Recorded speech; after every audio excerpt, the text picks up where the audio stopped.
Hello, my name is Polly, and I am specifically making this video because I want to talk to those of you who are bullied. Those of you of any age, whether you're in school, whether you're grown, whether you're working, whether you're retired, if anybody is bullying you in any way, I want to talk to you. Because bullying in any form is wrong. Even if you know bullying is wrong, when you're in the situation, when you are the person being bullied, it's easy to believe that you deserve it. And probably because the person abusing you is telling you you deserve it. Certainly, they're showing you that they feel you deserve it by their very act of bullying. But I'll bet you what? I bet you don't deserve it. In fact, I know you don't deserve it. Nobody in this world, no human being, no creature, no living creature deserves to be bullied, to be mistreated, to be abused.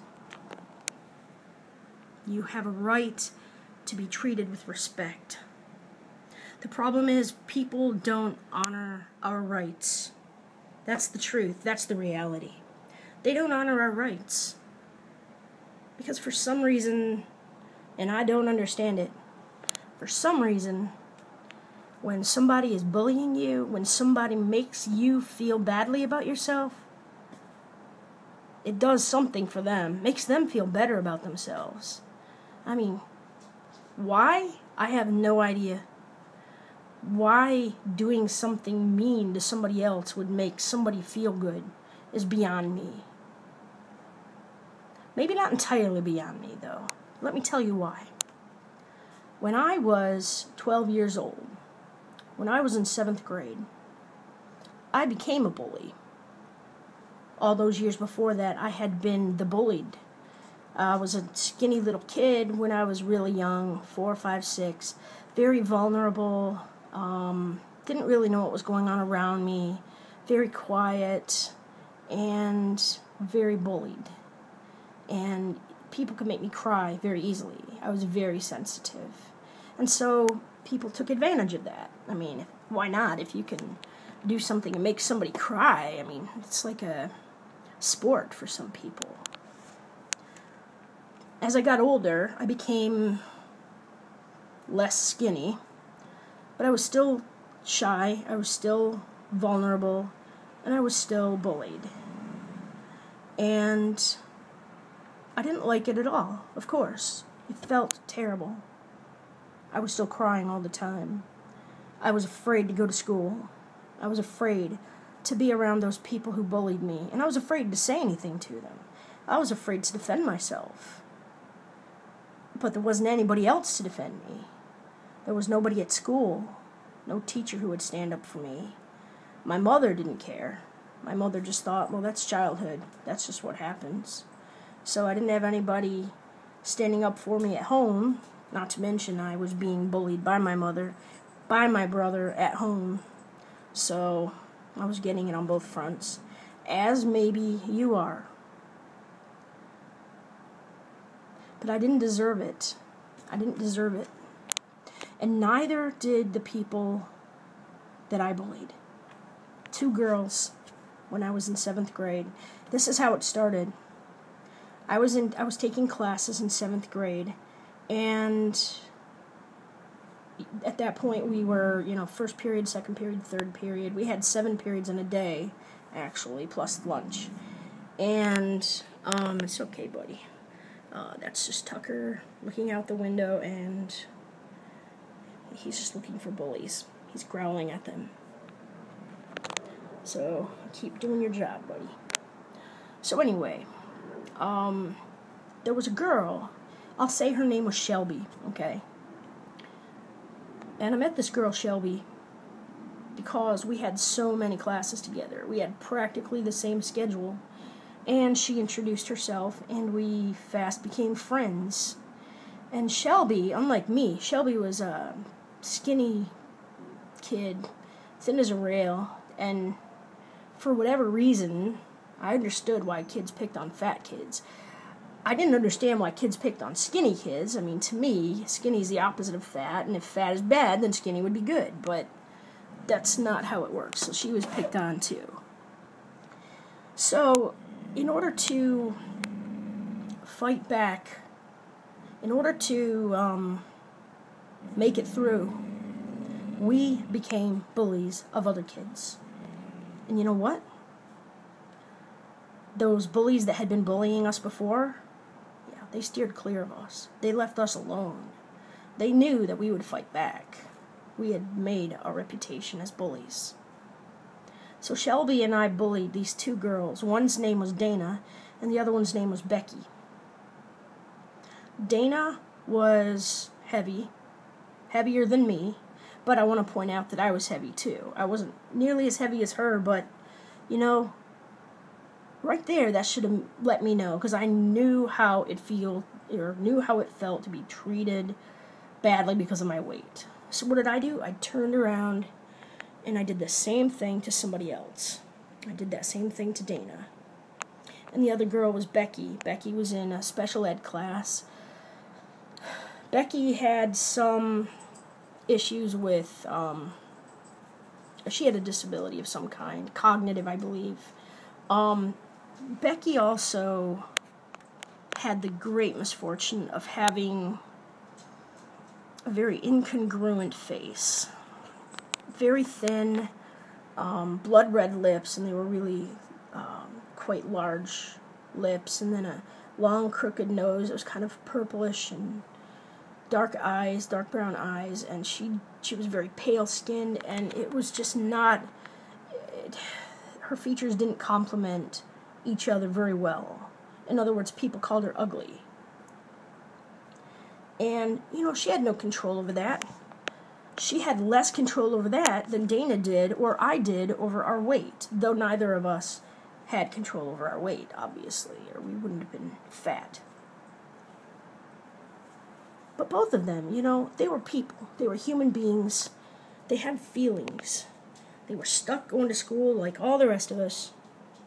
And I knew what it was like to be bullied because I had been. Year after year I was bullied. Not maybe brutally bullied. Not every single day. But that was just because I tried to make myself invisible. I tried to not, you know, stand out and, you know, just kind of hung back and, you know. But I was still bullied, and I still knew how painful it was. The pain of unacceptance. Well, I was a particularly good bully, because whenever I tackle a task, I usually go for it with great oomph, and I like to do a job well. So I really went after both of them. Shelby and myself both.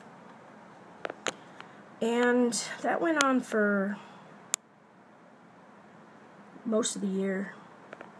It wasn't until, Shelby and I were fast friends. We were best friends, the two of us, just the two of us. When all of a sudden, toward the end of the year, here comes this girl named Tammy. Tammy suddenly wants to be friends with Shelby. And I didn't, I think Shelby wanted the three of us to be friends. She introduced us. Tammy and I didn't really want the other one in the picture. And I'm the one who took myself out of the picture. In a moment I will never forget. A fascinating moment I will never forget.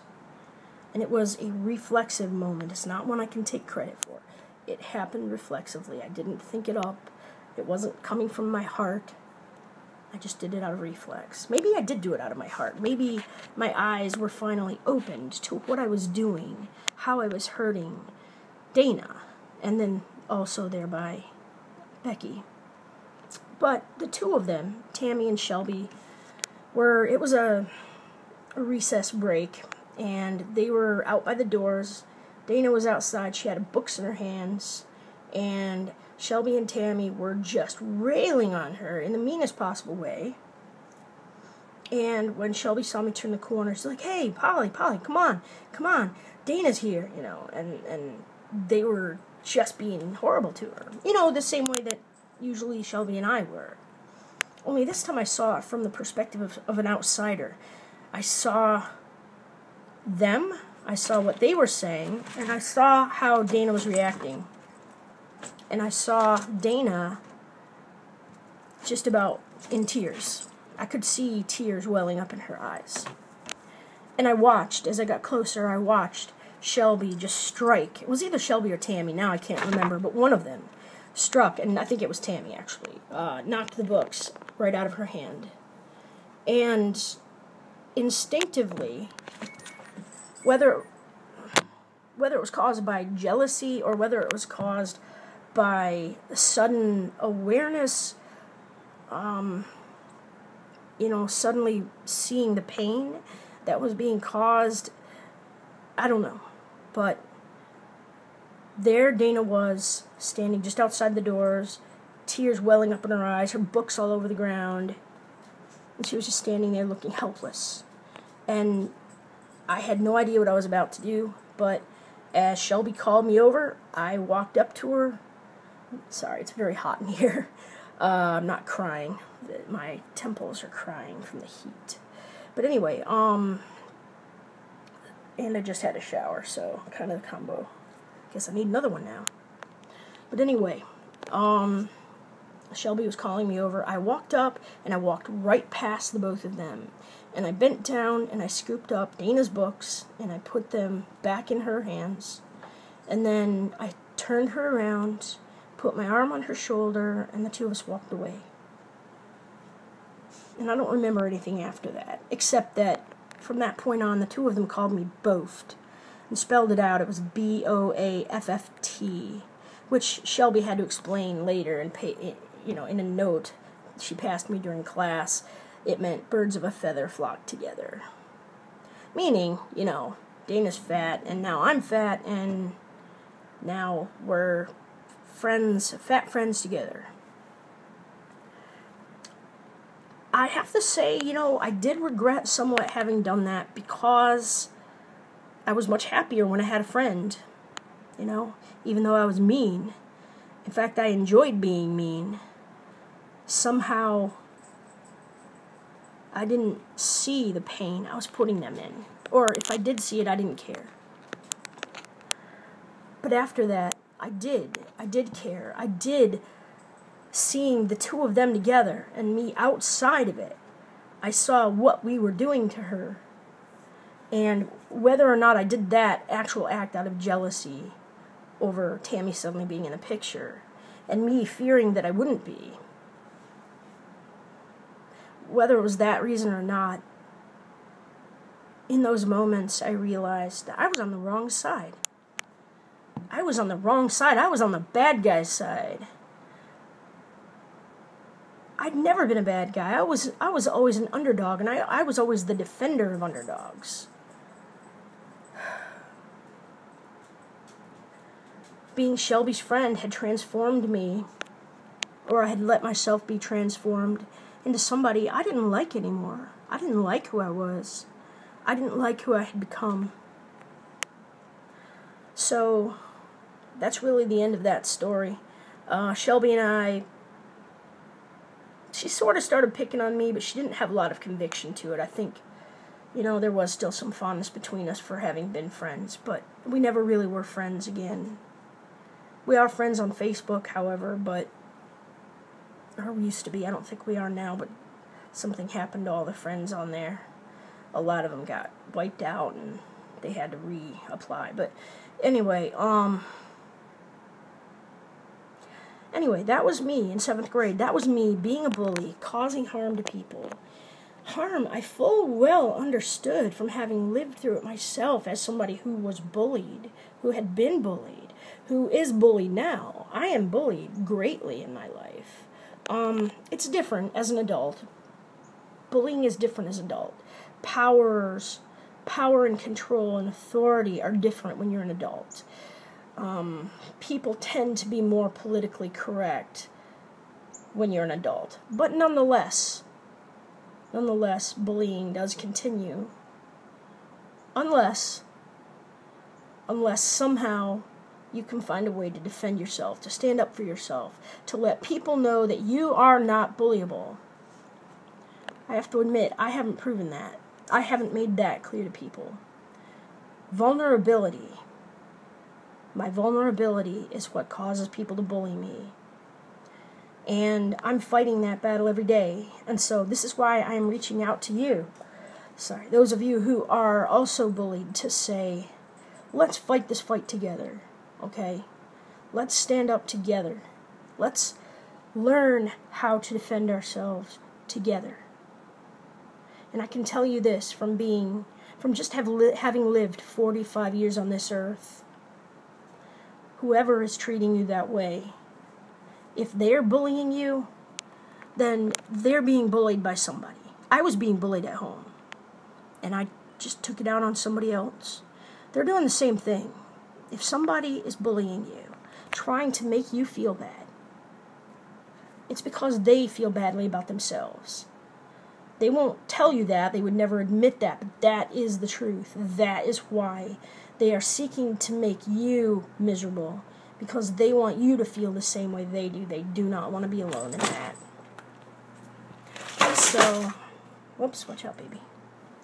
So, I just want you to know that it's not okay for people to bully you. It's not okay for your parents to bully you. And there is a confusing gray line there between discipline and punishment, between discipline and bullying. But if you have an adult that you can ask, even if it's the parent of a friend or the school guidance counselor or the principal or somebody you trust, even if it's a police officer, ask, this is what's happening. Is it okay for people to treat me this way? I can't take this anymore. I'm hurting so badly. This is what's happening. Please help me. You shouldn't have to bear it, and you certainly shouldn't have to bear it alone. So I just wanted to tell you, I'm going through a lot of the same things. I'm fighting every day. As you can see, if you look back at my posts, I have been suicidal numerous times. I have been broken down in tears numerous times. I have found strength several times. It's a daily battle for me. But I'm going to keep fighting it. And I want you to keep fighting it. And just know that I care. I care about you. And there are other people who care about you. Okay? People tell me that. People tell me that too. And it's very uplifting. People tell me they care. Tell me they don't want me to be hurting. And every person who tells me that is a hero. Every person who reaches out to another person in pain is a hero. So, be strong for yourself and be a hero for yourself. And then be a hero for somebody else you see hurting. And you will be a far better person. You will be a far better person, kinder person than the person who is bullying you, who is making you feel badly. And maybe someday you can even be a hero to them, transform their life. Because few people in this world are truly evil. I really believe that. A lot of mean people, but not that many truly evil people. In my lifetime, I think I've met one. Maybe. But anyway, that's all I've got for now. I just want to give you a message of hope, a message of strength, and to say that I'm with you. I know the pain of being bullied, and I understand the psychology of the bullies too, having been one when I was a kid. Just hang on. Be strong. Know that somebody cares, because I care. I care about every person out there. I care about you. I care about you. I love you I don't have to know you to love you. I love you. I love you because you are another human being. You are another person in this world just trying to get through. Just like me. You're another person like me. So, more power to you. Stay strong. And remember, your bullies are just frightened, bullied people themselves who don't know a better way to deal with their own pain than to take it out on somebody else. Seek people who can help you. Seek people who may be able to help them. And be a hero to yourself and others. Bye.